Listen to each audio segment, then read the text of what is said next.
تحية طيبة أحبتنا مشاهدي قناة البغدادية. الإبداع العراقي ليس له حدود، واليوم لنا وقفة مع نموذج من نماذج الإبداع، سيارة مميزة ومفاجأة جميلة صنعت بأيادي عراقية في محافظة كركوك. كاميرا البغدادية سلطت الأضواء على هذا الإنتاج وهذا الإبداع المميز. سيارة مصنوعة من الخشب صنعها الأخ عبد الله. السلام عليكم. عليكم السلام ورحمة الله وبركاته. أخ عبد الله، يا ريت تحدثنا عن السيارة وكيف صنعتها.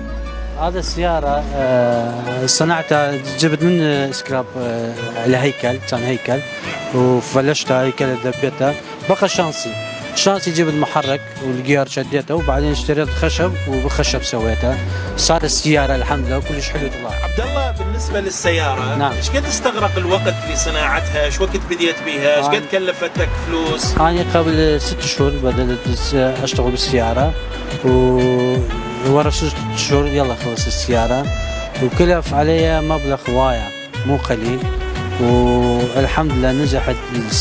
شنو نوع الخشب اللي استخدمته حتى تكون هاي السيارة الخشبية؟ الخشب نوع فيكس وماكو بكركوك، وحتى بالاربيل الماخذ لقيت بسليمانية جبل الخشب ماله.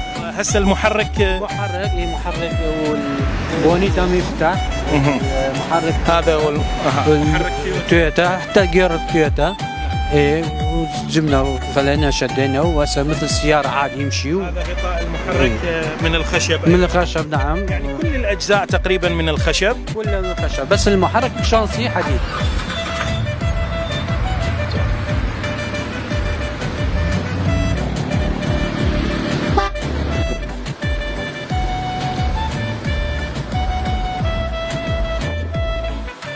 هذا صندوق نفس السيارة بالضبط، وعنده دبلات نفس السيارة، يفتح عادي. وبالنسبة للكهربائيات اللي موجودة، يعني كهربائيات كل شيء عنده، رباعي عنده، إشارات عنده، فول عنده، ناصي عنده، كل شيء يشتغل كهربائي. تتأثر بالشمس والمطر؟ لا، هذا السبوخ خاص مال الشمس مال المطر ضاربينه. أنت مجهزها للمناسبات، للأعراس، للخريجين بالكليات، خصوصا حفلات التخرج؟ طبعا جايين. هسه عندي حزتين عندي على الراس يوم 16 بالشهر.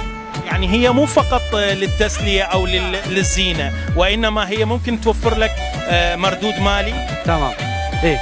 ملاك، أنت أول طالبة في حفل تخرجها تستخدم هذه السيارة الخشبية، حدثينا عن مشاعرك. طبعا أنا اليوم كلش فرحانة إنه أكون أول وحدة بمدينة كركوك أصعد بهذه السيارة المميزة بعد صناعتها بيوم حفلة تخرجي، وسعيدة أكثر إنه قناة البغدادية حاضرة ويانا. أتمنى لكم كل الخير. إضافة بالحقيقة أنا أفتخر بأبناء العراق والفنانين بالإبداع، وأنا أفتخر بمدينتي أكو هيك إبداع، ويا ريت الدولة تدعم كل المبدعين وتدعم الصناعة الوطنية. ومرة أخرى شكرا للقناة البغدادية.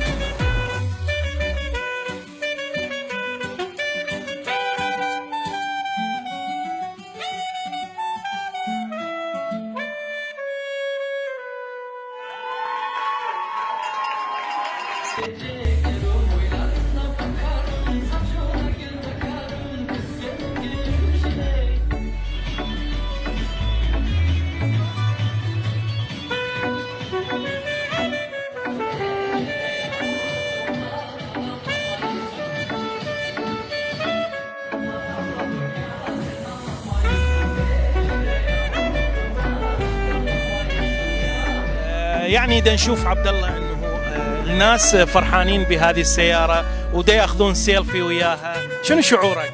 والله شعوري كلش حلو، يعني فرحان. أنا فرحان بهذا الإبداع أكيد. طبعا أكيد. احنا أيضا فرحانين لك باسم قناة البغدادية، نهنيك ونحيي المنتج الوطني. شكرا عليك، شكرا لكم، أنا ممنون.